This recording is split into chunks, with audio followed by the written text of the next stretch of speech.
Assalamualaikum warahmatullahi wabarakatuh.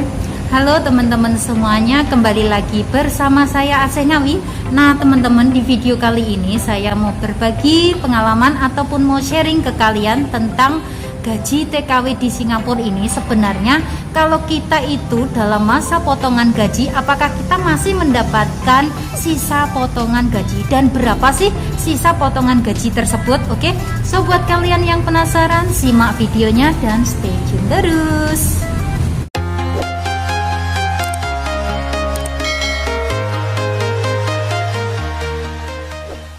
Sebenarnya gaji di Singapura itu berapa dolar sih, dan kalau dikuruskan ke rupiah itu berapa juta? Nah seperti itu. Di sini saya akan menjelaskan ke kalian semuanya secara detailnya ya. Masih non itu standarnya itu 600 dolar ya, tapi beda agensi, beda juga gaji yang kalian terima. Ada juga yang non itu gajinya 680, itu semuanya itu sudah ditotal sama uang libur, jadi kalian nggak mendapatkan libur 680. Jadi yang 80 itu liburnya tiap minggu, itu kalian dibayar 20 dolar, diganti, maksudnya diganti 20 dolar. Jadi yang 600 itu gaji pokok, yang 80 dolar itu adalah uang libur ya, seperti itu. Jadi tinggal mengalihkan saja. Saat ini cruise yang ada di Singapura itu 1 dolarnya itu adalah 10.700 rupiah. Sisa potongan gajinya terima itu 80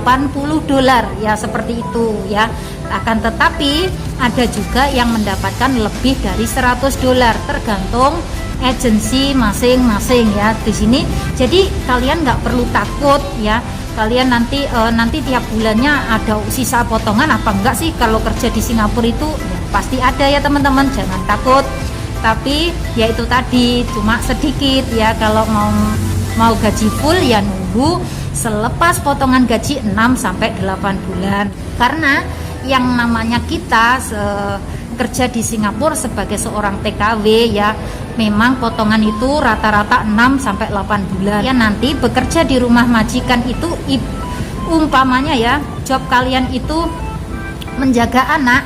Nah, di sana kalian bukan hanya menjaga anak, tetapi kalian juga harus bekerja lainnya juga, maksudnya juga masak ya, juga bersih-bersih rumah, juga setrika. Di sini kerja kita itu serabutan, seperti itu ya teman-teman. Jadi jangan kaget kalau kalian nanti sudah masuk di rumah majikan dan seumpamanya keluarga majikan kalian itu banyak banget, ya nggak apa-apa, dijalanin saja. Yang namanya kita itu kerja ngikut orang ya, memang seperti itu keadaannya ya. Dari mungkin awal mulanya kita merasa berat ya Allah ya Robi, keluarganya banyak banget, terus cucian tiap hari banyak banget, pekerjaan banyak banget. Nah seperti itu pasti buat yang pertama kali masuk ke Singapura itu pasti akan merasa gimana ya, maksudnya ngeluh gitu loh, ngeluh, ya Allah terlalu berat ini pekerjaan buat aku, kayak gitu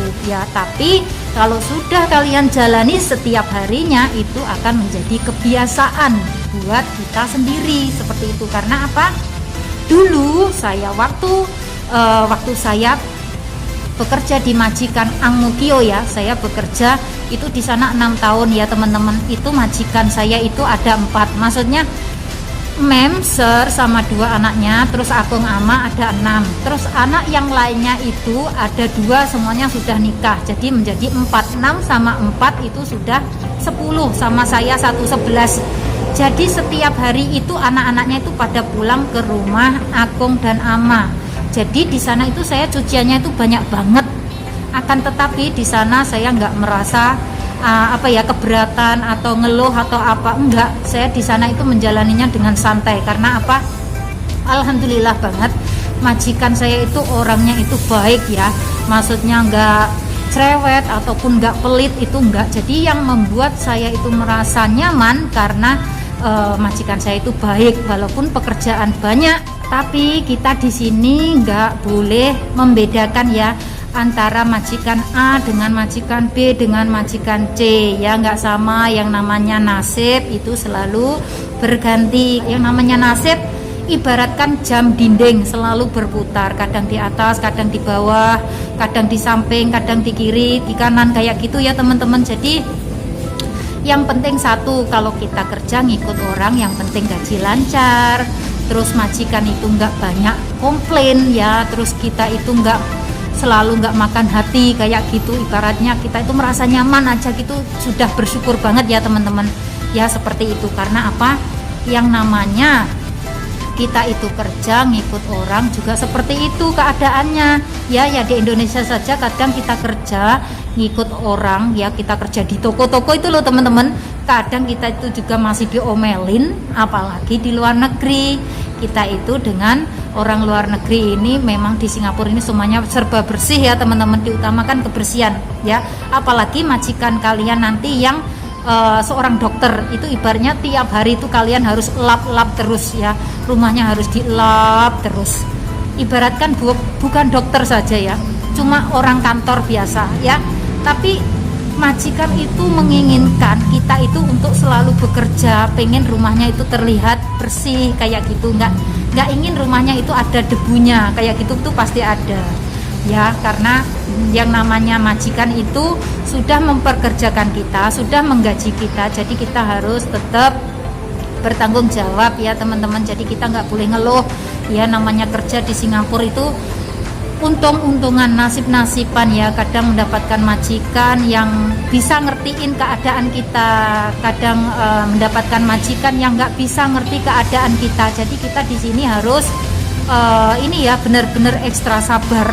Yang namanya ngikut orang, yang namanya kerja di luar negeri itu memanglah nggak mudah ya, memang benar nggak mudah sekali. Apa yang saya alami sendiri di sini, saya bercerita di sini itu semuanya fakta, 100% fakta ya, nggak ada yang saya rekayasa. Karena di sini saya sudah lama teman-teman, saya di Singapura ini sudah terlalu lama, jadi pengalaman saya banyak sekali, dan saya bisa sharing ke kalian agar kalian itu tidak kaget nantinya kalau kalian sampai di Singapura. Jadi kalian bisa ngerti, oh Singapura memang benar kata mbaknya ya, kalau yang namanya kerja ngikut orang, memang kita itu selalu diuji mental kita ya, kita harus sabar.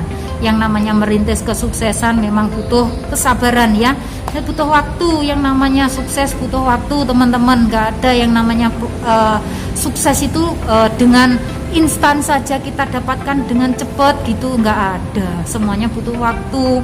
Kita beradaptasi dengan keluarga majikan baru itu juga butuh waktu, saling mengenal itu juga butuh waktu. Yang namanya kita harus mengerti sifat majikan itu juga butuh waktu, semuanya butuh waktu, nggak ada yang instan ya.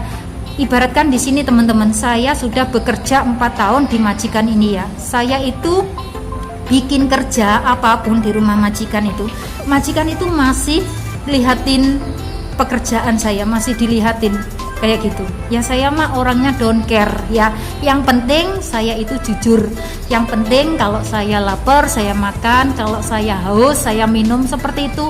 Ada barang apapun saya nggak pernah ngambil ya, benar sumpah. Kalau nggak dikasih ini buat kamu, saya nggak mau. Karena apa, saya tahu sendiri antara saya dan majikan itu sama-sama seorang perantau. Jadi kita di sini itu sama-sama mencari uang, tapi yang namanya majikan tetap majikan, pasti kaya ya teman-teman. Kita pembantu tetap pembantu, gaji kita berapa. Nah seperti itu ya, seperti itu tadi sharing saya buat kalian semuanya ya. Semoga bermanfaat, semoga kalian bisa menjadi lebih tahu keadaan Singapura, dunia di Singapura itu seperti apa. Semoga bisa menambah wawasan kalian semuanya. Pokoknya tetap semangat, berbanyak berdoa, semoga mendapatkan majikan yang baik ya, semoga lancar, semoga kalian nanti pulang ke Indonesia membawa kesuksesan. Oke teman-teman, saya akhiri vlog video saya sampai di sini. Wassalamualaikum warahmatullahi wabarakatuh. See you on my next video. Oke, bye bye.